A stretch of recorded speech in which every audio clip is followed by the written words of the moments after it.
Maximilan Kolbe was a Franciscan priest, and he entered the order. As you can see, he died in 1941, and so he was arrested here in Poland from this very place by the Nazis, and he was thrown into Auschwitz. And the great story of mercy, the great story of his life was as he was in Auschwitz. In the prison camp, if one prisoner attempted to escape, they would put 10 to death. And so in his particular camp, they lined up and were preparing to execute 10 prisoners for the one person who had attempted to escape from his particular bunk, his particular grouping. And for the first time in the history of Auschwitz, the guards were left stunned, because as they lined up these 10, one of the men came forward and fell to his knees and began to cry, saying, "Please don't take my life. Please don't execute me. I have a wife and I have children. Please don't kill me."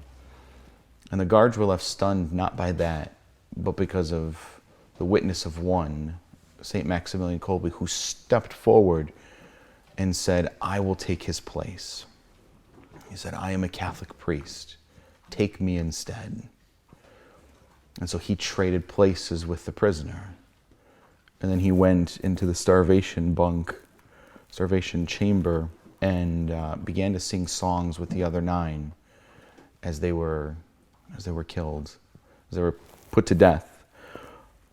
A friend of Maximilan Kolbe said that he didn't just die for one, though.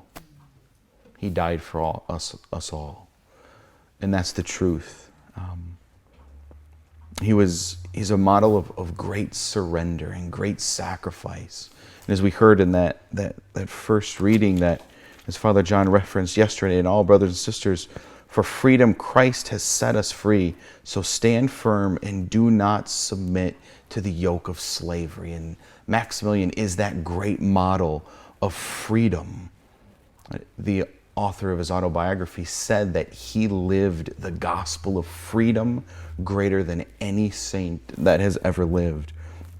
Pope Francis, as he visited Auschwitz just on World Youth Day just a couple months ago, he went to Auschwitz, and everyone was expecting him to make a spectacle and perhaps speak there or preach about Maximilian. And he went there and he said nothing, partly because it's impossible to speak there, but he was moved to just silence. And as we'll go there, we'll see exactly why. But primarily because this place of horror, this place of death, was also, in God's great contradiction of moving the hearts of men, became a place of mercy. It became a place of healing.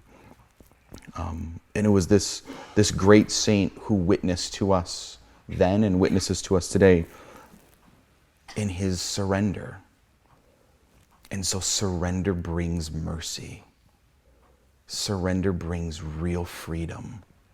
And only in surrender do we know Jesus. Only in surrendering our lives will we truly become free.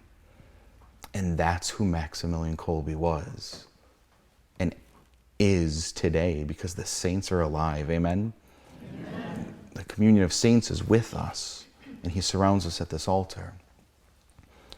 But as I was praying on the bus, on the plane, and before we got here, Maximilan Kolbe didn't become a martyr, didn't learn to become a martyr just as he was taken from his chamber, as he was writing about the Immaculate Conception. He didn't start living his martyrdom at that moment.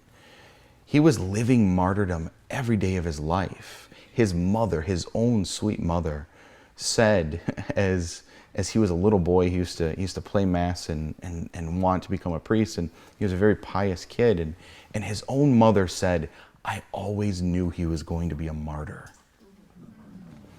So behind me, this image of Maximilian is draped with white and red. Many of us know why, but some of us don't know why. The Virgin Mary appeared to Maximilian when he was a little boy, not a little boy, but probably in his teens, and she held two crowns before him, a white crown and a red crown. And she said, "Which do you choose?" And he knew what she meant, that the white crown was the crown of chastity and the red crown was the crown of martyrdom. And he said, "I want both." And so he accepted both. And he didn't become a martyr then either. He was a martyr his entire life.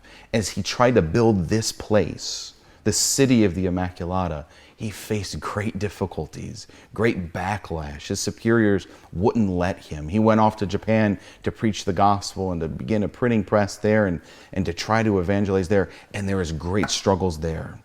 Every single place he went, there was surrender, suffering, and sacrifice. Daily, so many of us suffer physically, emotionally, mentally, spousal issues, whatever it may be. And we can learn surrender, sacrifice, and suffering through Maximilian's gift and how it is that he lived. Only in surrender do we find true freedom. And St. Maximilian Kolbe lives that well for us. And so let us take him, certainly this pilgrimage, but through the rest of our days, as the great model of surrender. He lived the gospel of surrender better than any saint. And so let's ask his intercession.